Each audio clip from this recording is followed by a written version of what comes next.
You're listening to the AFTERBUZZ TV Network, now the largest new media platform on the web, and your #1 source for after-show entertainment. Very good, Keith. Johnson.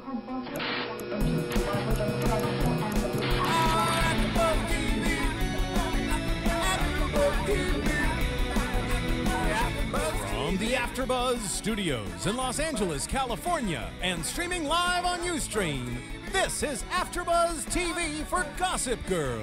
We'll break down tonight's episode and get you all the latest Gossip Girl news and gossip.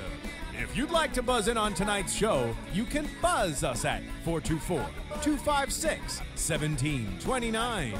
That's 424-256-1729.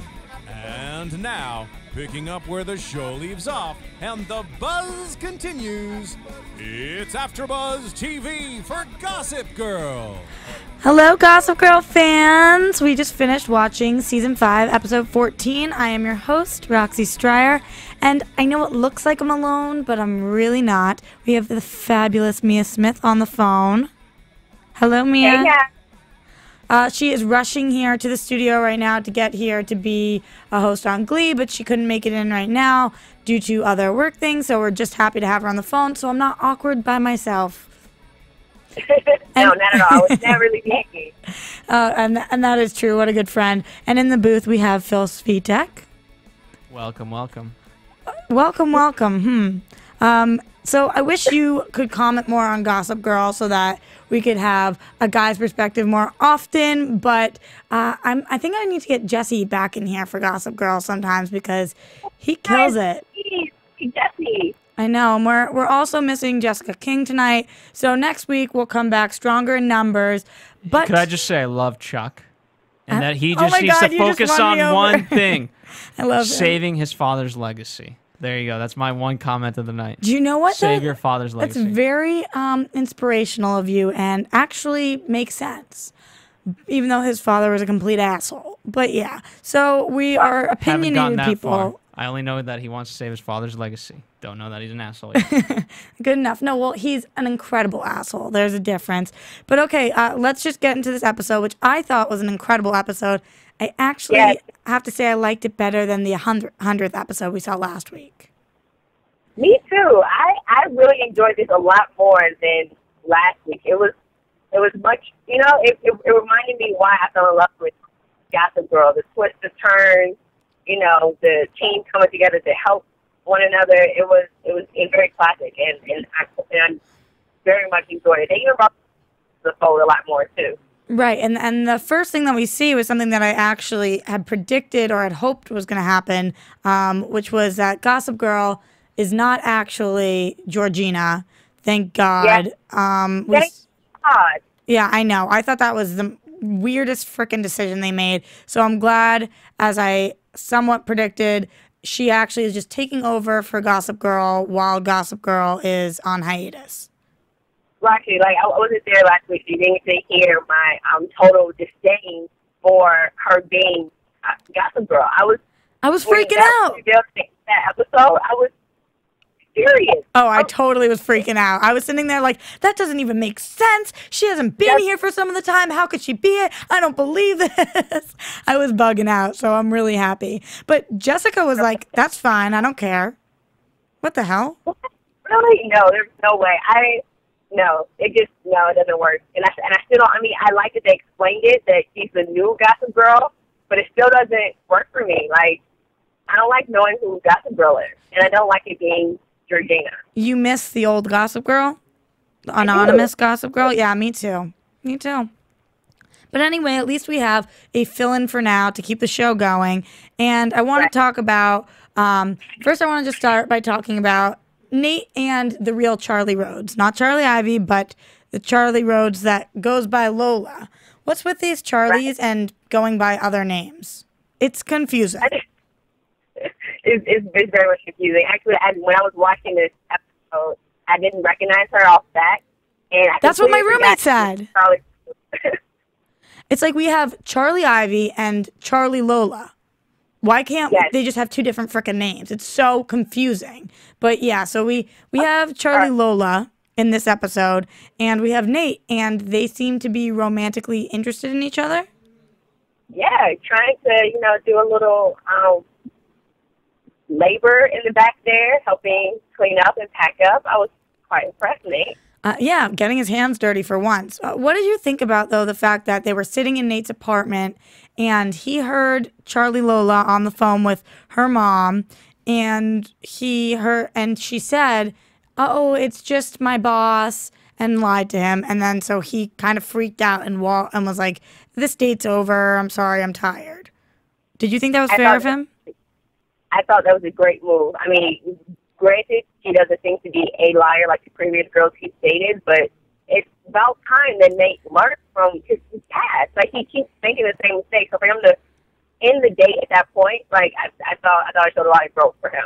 I agree that it did show growth, but at the same time, don't you think it would have shown more growth for him just to say, "Wait, I just heard you were on the phone with your mom. Why are you telling me it's your boss?" Like, why did he have to make it so dramatic and kick her out? And then finally, when Lily calls him, he runs to her and is like, "Listen, I just met all these girls recently and they're such liars and I can't deal with it," and blah, blah, blah. It was like so over the top. When you date girls and you get a sign, you get that red flag, like, it's just better to just cut it and keep on moving before you're like crazy in your life or give someone an opportunity to explain. That's true. Girls are freaking crazy, though. Yeah, girls are crazy. So all he saw was liar, so he walked away, which makes sense. And him still being a man, once he realized what was up, he then went back and apologized and gave her a chance. So it wasn't that he was completely turned off. He was just in that moment.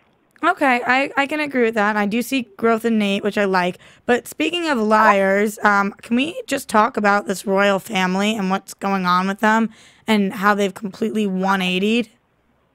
I am hating them more and more by the second. What the hell? I really don't understand. So we have Louis, his mom, his sister, and they're the main characters in the royal family.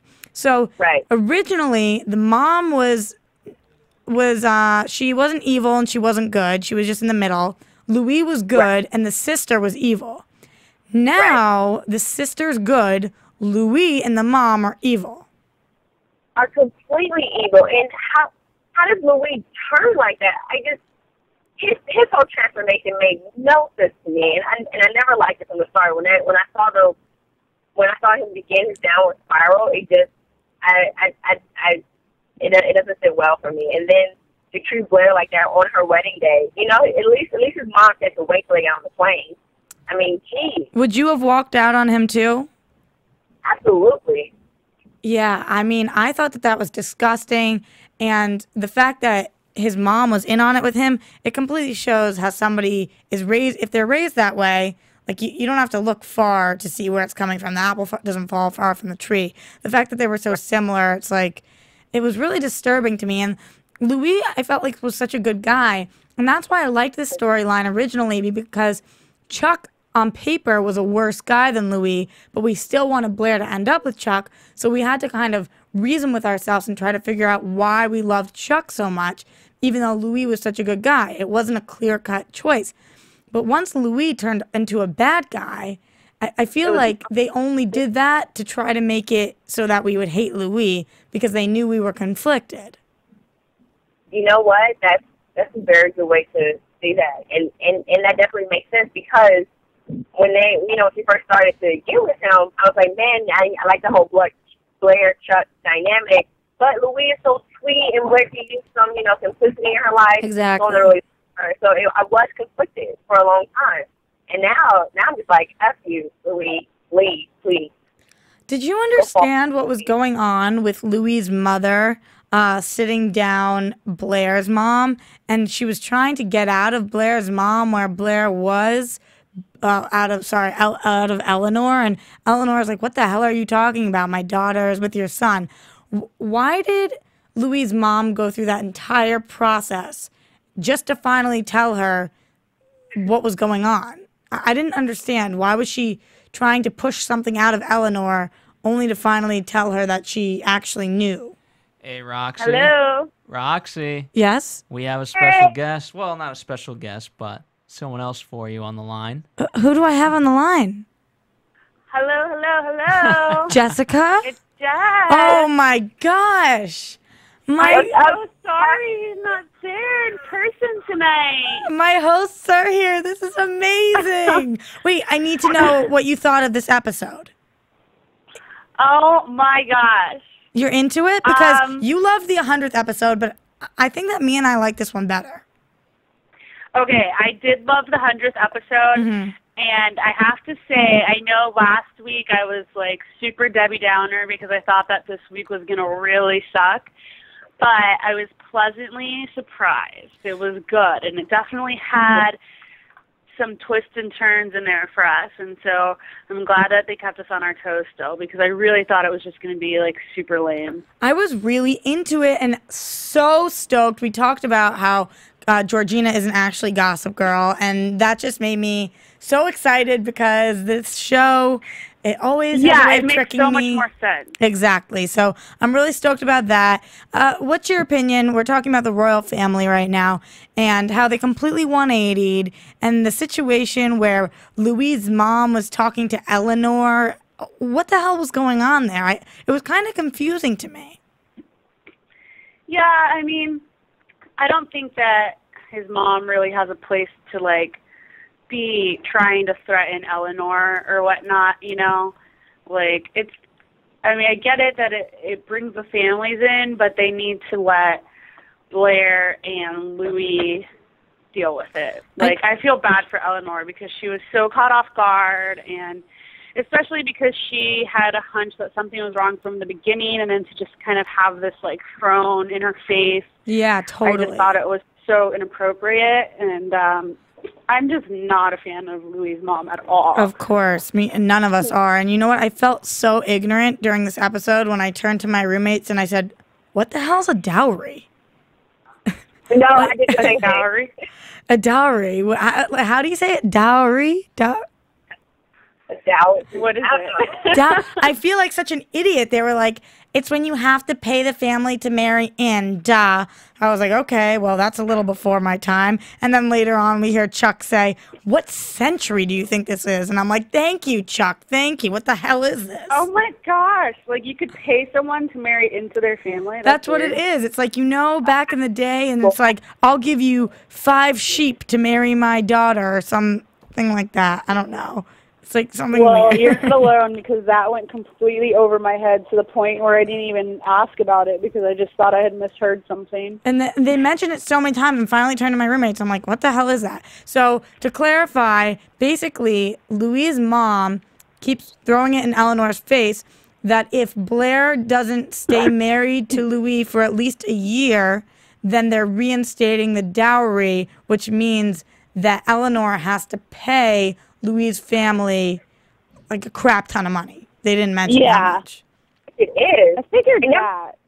No. Which was so weird to me because this was the first time that anybody's ever seemed to be concerned about money at all. Like, don't you guys have billions of dollars in the bank? Yeah, I mean, can't they just pay them off for the wet and like be over and done with anyway? I don't know. I didn't understand that. All of a sudden, it turned into this huge deal. I'm like, you're all trust fund babies. You would rather stay married to a guy for a year? But anyway, we can talk about, I want to save Blair's decision for the end because it was the big, big moment of the episode. So unless anybody has any more comments about the asshole royal family, let's move on a little bit to Dan and Blair's relationship. Okay, so, all right. Poor lonely boy. This makes me so sad because, like I was saying before, when we used to like Louis, we've always loved Dan. And Dan just is hopelessly in love with Blair. And it's unrequited love, and it's so sad. And he does anything for her, and that's such true love. He takes her to the airport after pulling around the car. He gets her a hotel room. She maxes out his credit card. He's doing everything possible, and she's still treating him like shit. And how proud are we of him that he finally called her out? Proud of him. So what do we think? Was that moment the moment we had been waiting for? Did it do it justice, or was it not what we hoped it would be? I wanted it to be bigger. I wanted it to be more drawn out because I feel like he called her out, and then like she said something back, like that he was ungrateful or whatever, and then it just like never got settled. And it's like she has no right to be like trying to equate that, you know, because she has completely taken him for granted this entire time. Right. And he hasn't done anything to the same extent to her as what she's been doing to him. And so for her to be like, excuse me, like, how dare you? And then it's just like done. I think like she needs to, you know, pay the consequence of maybe like Dan, at least something stupid, like maybe Dan needs to give her the silent treatment for a while, or she needs to see what it's like when she can't just like call on Dan and have him at her beck and call and take advantage of him and see what it's really like, you know? I totally agree. And it was like finally she calls him out. I mean, he calls her out. And then a minute later when they're downstairs at the bar, she apologizes. And he's like, it's no biggie. You're having a hard day. What? Yeah. Don't get me wrong. When they were at the bar, I really thought that was a nice moment as well. And it was nice to see Blair recognize the fact that Dan is a really good friend, and it was nice to see that she does love him, and maybe not in the romantic sense, but there is love there for her to kind of express that. It was long overdue. Right, I agree. And what was that thing? So this was the quote that really got to me, and Blair was like, I need to know that you'll be there for me, and Dan just says, always. And you see it in his face, and it's like, no matter what happens, no matter who she ends up with, whether it's Chuck, Louis, some other guy, Dan's always going to be there, always going to love her. And that's really sad. Oh, it's heartbreaking. I can't handle that. And the most heartbreaking part is we don't even want them to end up together. So it's not like I'm sitting here. I'm not sitting here being like, oh, please, this will all be fixed if they can be together. There's no fixing this because we don't want them to be together. Blair doesn't want them to be together, and Dan's just going to be miserable, taking Serena. I just kept saying, Dan, what are you doing? Serena just told you she loves you. Stop. Please stop. Okay, let's talk about that. So what are we thinking about them? What are we thinking about Dan and Serena and how he didn't say anything back to her? He let her go. Like, okay, I don't really like Serena that much, though. Do you blame him? Oh, I am so team Dan and Serena. They need to be together forever. They're meant to be. They are perfect for each other. You guys kill me. They're siblings. They're brother and sister. I don't understand. They're not blood. They have no blood relation whatsoever. I just will never get it. Their parents made that decision. Oh my God. They were hooking up before their parents got married. You guys are like pro-incest. That's what it is. It's not okay. I want to like them. They're not raised together. They're not family of any kind. There are family. They're step-siblings. You don't think that's weird? Blood. Okay, I need opinions in the booth over here. Knowing nothing about the show, it's some serious cruel intention shit. Step-siblings, step-brother and step-sister, trying to get together, have already been together. Wrong or right?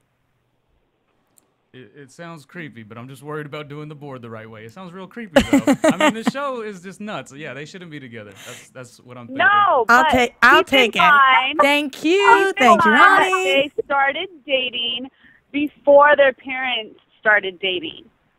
So that's not fair. Oh, you guys are so weird. It's weird. It's weird. It's weird. I know you.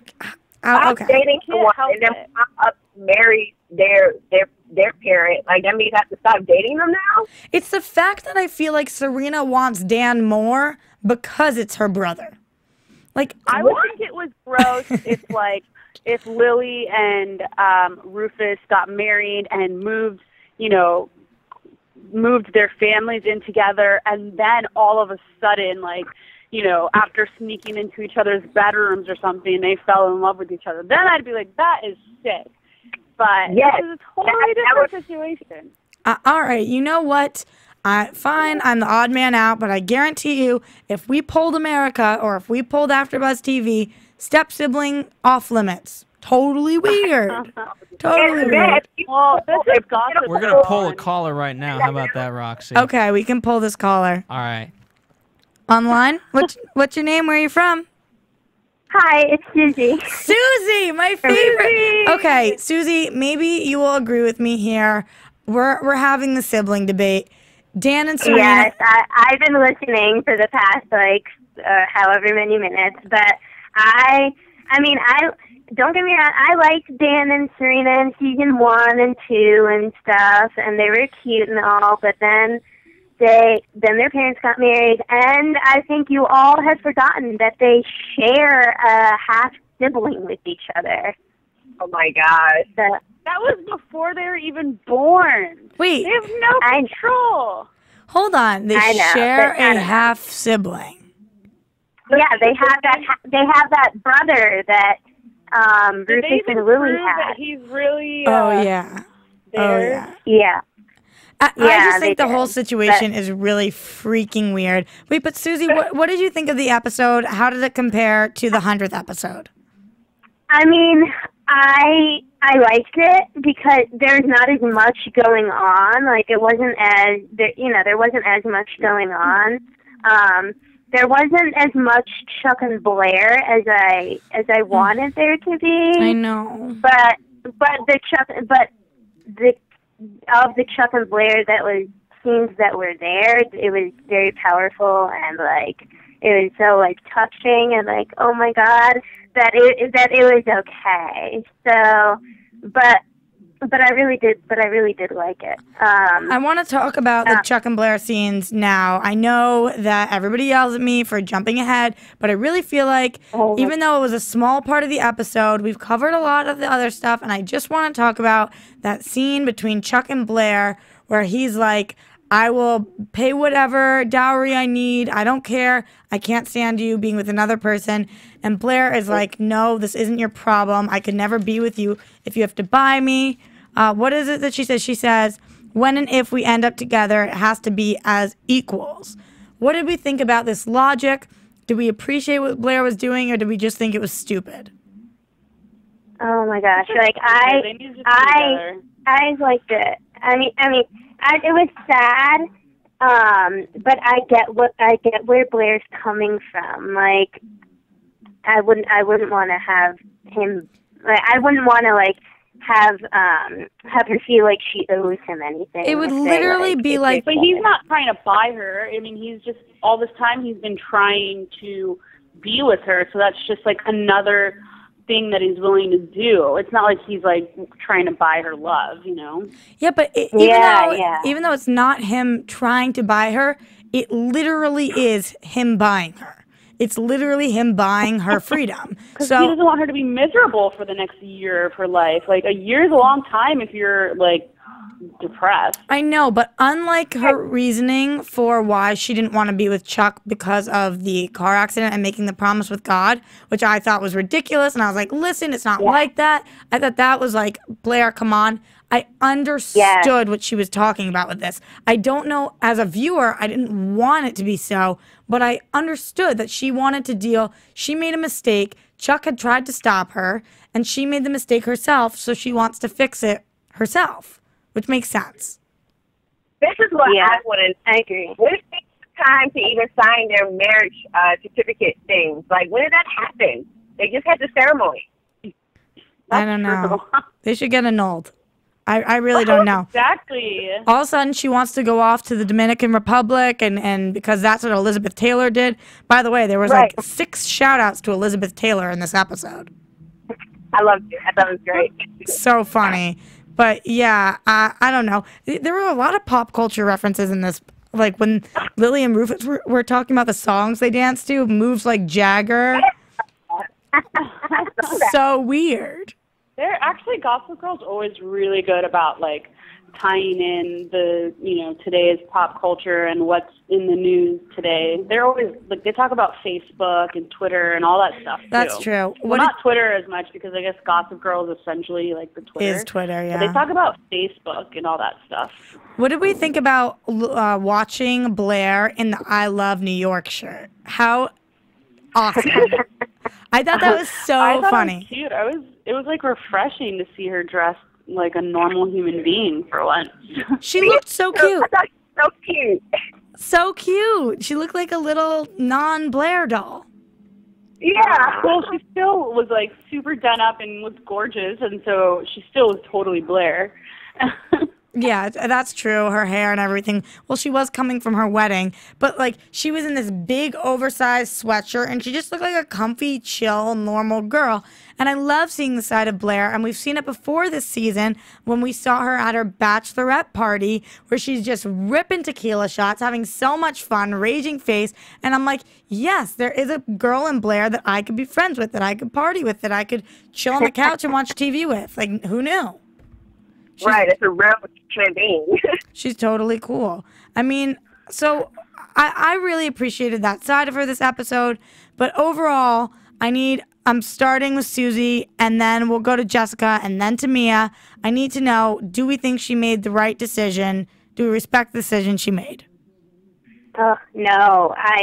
Part of me is thinking that they might, I hope this won't happen, but in the year that they're together, they might fall in love with each other. Like, I could see that happening. Oh, no, don't say that. Oh, no.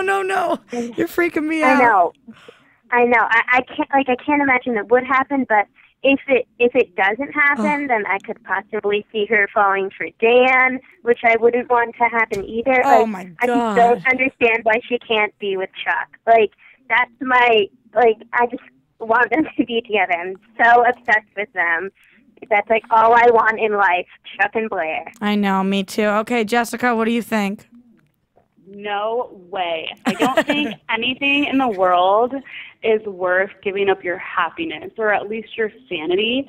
And I think that's what she's giving up.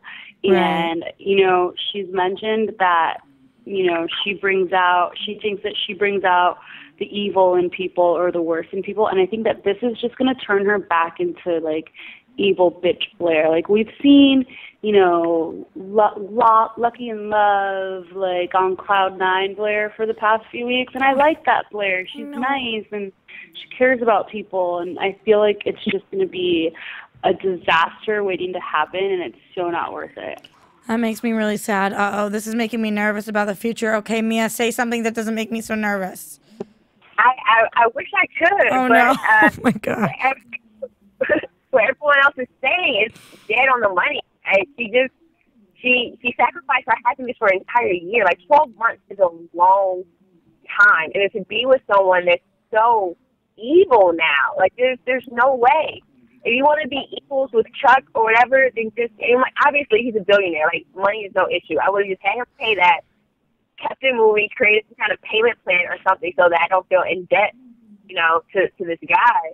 But you really can't put a price tag on peace and serenity and joy. Especially when you have the money. It's not like she was like poor and it was a real dilemma for her. But when she has the means of figuring it out and she's just choosing not to, then that's ridiculous. Okay. Yeah, I mean, like, even her mother had her back and was like, whatever, if I got to sell my company, done. Like, you guys won't win. And I felt like she let them win. Like, she threw in the towel and just gave in, like, just quit and gave up after all that fight, after leaving and trying to get a flight to the Dominican Republic and going to the hotel and doing all of that, like, all that fight, and then to just let it go. It was. Why couldn't they have just thrown in one more kiss there or something to give us a little hope? It was like so brutal. I don't even know what to say about that. I agree. Like a hug or something. Yeah, something. They needed to leave us with something. It was awful, and I really just, it's stressing me out. And then the last thing I really wanted to talk about between everything that happened was, what the hell is the deal with this video camera? I mean, who sent the video to Gossip Girl? Was it Georgina? Why wasn't it Chuck? Or why did Serena take the blame for Chuck? What's going on here? I think it's Dan. I honestly think it's Dan. Right. That's kind of what it was looking like. They made it seem like it was Dan. I think he's jealous. Like, he loves Blair so much right now, and he doesn't want to see her with anyone else except for him. And that's why he's, like, making himself so readily available to her. Yeah, and you know what? It was sad because the very last scene we see is Dan watching Blair go off with Louis as he's hiding behind the wall. And the Gossip Girl voiceover says something about an enemy or whatever. The dark part, I don't remember what she said, but it was something that made us think, uh-oh, Dan did this. Right. I honestly don't think it was Chuck at all.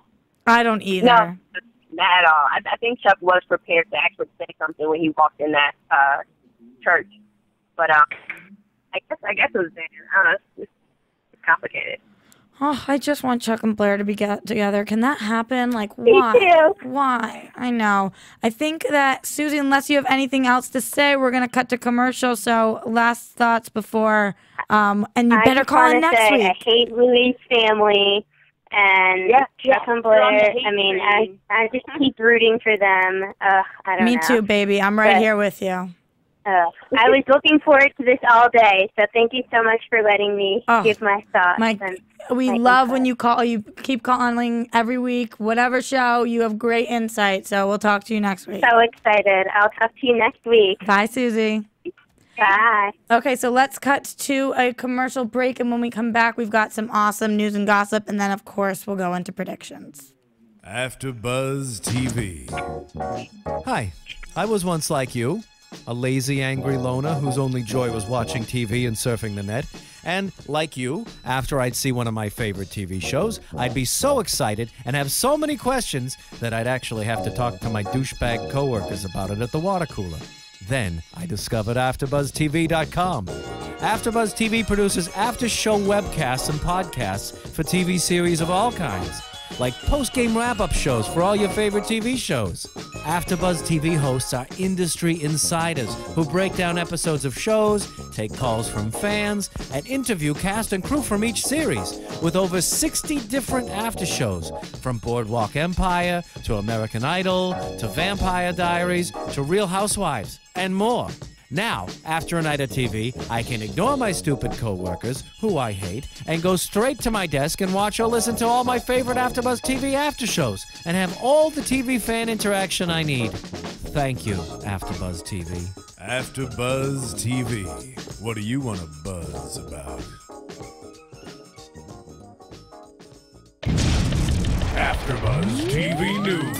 Okay, again, stick with me. I'm not the best reader. One time I was told I sound like a second grader who's about I said 5-year-old. Oh, 5-year-old, not even second grader, but I will do my best. Okay, so we're going back old school for a second with what's going on with Taylor Momsen post-playing Jenny Humphrey on Gossip Girl. She's actually focused all her time on her music career as the front runner for... That's not what I mean. As the lead singer for Pretty Reckless. She appears on the cover of March issue of FHM. Do you guys know that magazine? FHM? And talks about... Yeah. Okay. And talks about... Yeah, and talks about her incredible work ethic. Quote, I can work 24 hours a day and not have it bother me and not be exhausted by it because that's the way I was built and instilled in me at such a young age. The 18-year-old singer told the magazine, quote, to be honest, I don't know what to do when I'm not working. I lose my mind if I'm not constantly doing something. Momsen then added that she is high-strung all the time and only catches about 4 hours of sleep each day from the hours of 9 a.m. to 1 p.m. Quote, then I get up and start the day again. So she's partying all night? What the hell? Like, what's she doing? Like, are you singing till 9 a.m.? Are you... It's like, she's so freaking weird.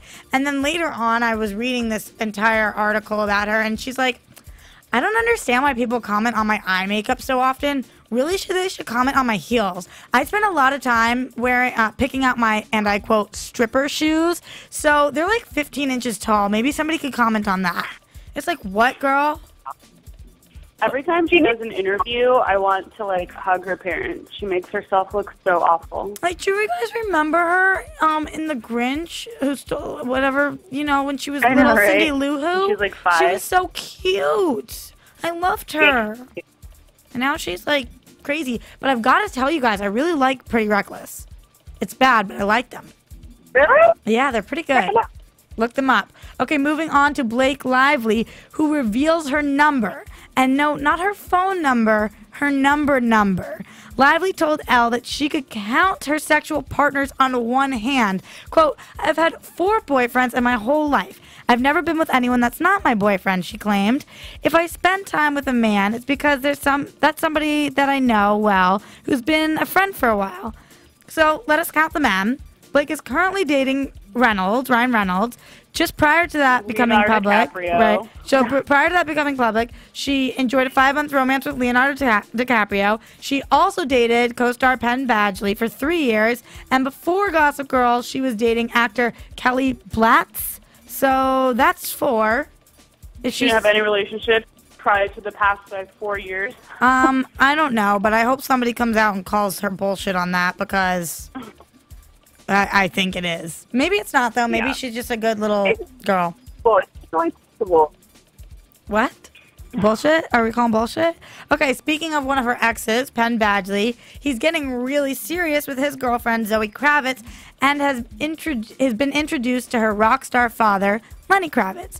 He met the rocker Lenny for dinner in New York, and according to an eyewitness, they got along really well.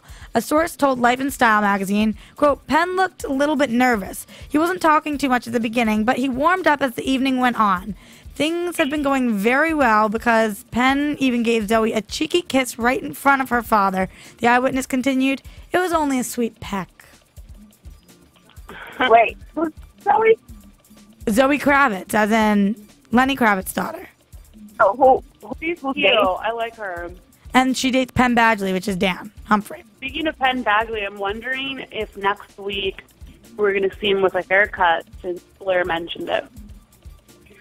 So, oh, yeah, maybe. That's interesting. We can talk about that in predictions, though. So this is our last piece of news and gossip. It's actually my favorite piece of news and gossip. And I'll hear what you guys think. So we're going back 5 years ago when they were casting Gossip Girl. Josh Schwartz gives the lowdown on the entire process. He said Leighton was a blonde when she came in to read, but Blake Lively was blonde, so he asked Leighton to color her hair. A risky move on her part in the middle of pilot season, but she did a sink, rinse, dye job to audition as a brunette. There were also changes that needed to be made to Blake Lively.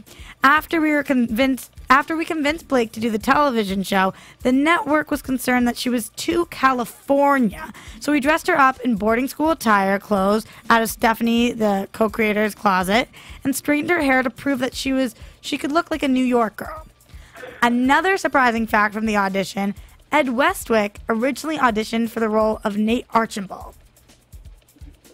Oh, I heard about that. Yeah.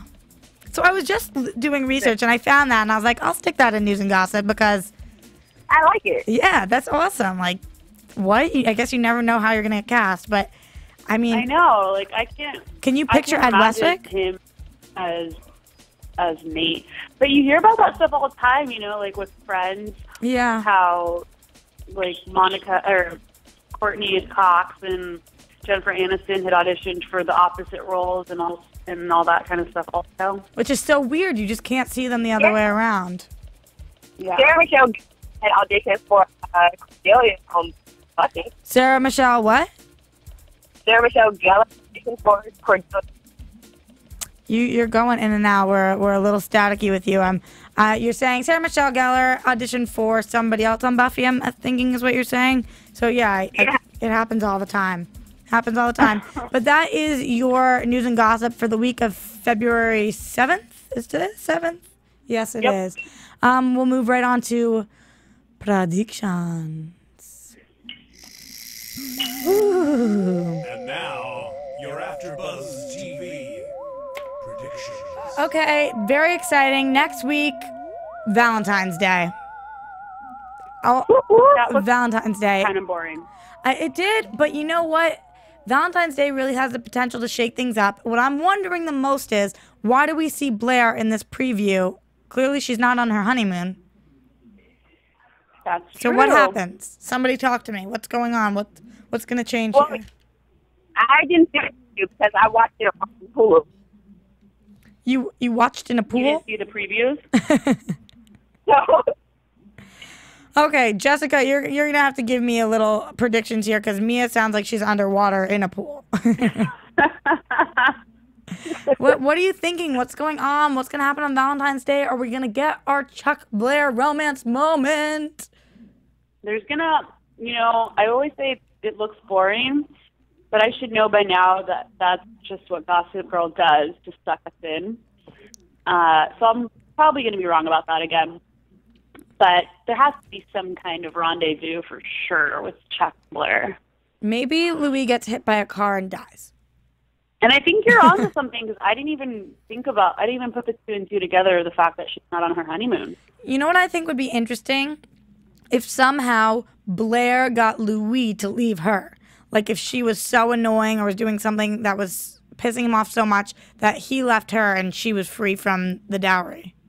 Well, maybe. He seems to have such a short temper. Right. He's probably going to learn how to push his button. I hope so. That could be humorous to watch. Yeah. Remember, I told you this is going to bring out the evil side of her again. Wait, what about your favorite couple, Dan and Serena? Are they going to have a little makeout session? I think that this is going to cause a rift between Serena and Blair as this whole Dan thing unfolds. Really? Well, you think Blair's going to be jealous or more Serena's going to be jealous? I think both, but Blair's not going to admit her jealousy. I agree. And like we're saying, it's going to be exciting. It's Valentine's Day, and no matter what, we're going to be entertained. People are going to be, I'm guessing, in masks and red and pink and colors and all over the place. So we're going to get something good, some romance somewhere. Hopefully not including our boy Louis. And I kind of want to see his sister. Are we ever going to see his sister again? I'm over that whole family. You're over the whole family? Any of them. But what about there was the whole priest situation too. Oh my God. Yeah. A lot of loose ends right now. So hopefully we'll be able to tie together some of these loose ends next week when we will all three be in studio where we can see each other's beautiful faces and talk more about this incredible show, Gossip Girl. Until then, we'll be there. Thank you to our our caller Susie, who is such a great caller. You can be a great caller too next week, or tweet at us if you want us to know what you're thinking. Jessica, what's your Twitter handle? I am Jessica King. And Mia, Mia's off the line. Well, you can tweet at Jessica. Just Mia. Oh yeah, hers is at just Mia, and mine is Roxy Striar. Tweet at us, call in. We want to know what you guys are thinking. And if you're as big of a Chuck and Blair fan as I am, just let me know so I feel some love and support. I need it after this week. And we will see you next week, fans. From producers Kevin Undergaro and Phil Svitek, engineer DJ Jesse Janity, and the entire AfterBuzz TV staff, we would like to thank you for listening to the AfterBuzz TV network. If you have questions or comments, be sure to buzz us at info@AfterBuzzTV.com. And you can find us on Facebook or follow us on Twitter by searching for AfterBuzz TV. Buzz you later. Buzz you later. The views expressed herein are those of the hosts only and do not necessarily reflect the views of AfterBuzz TV or its owners or principals.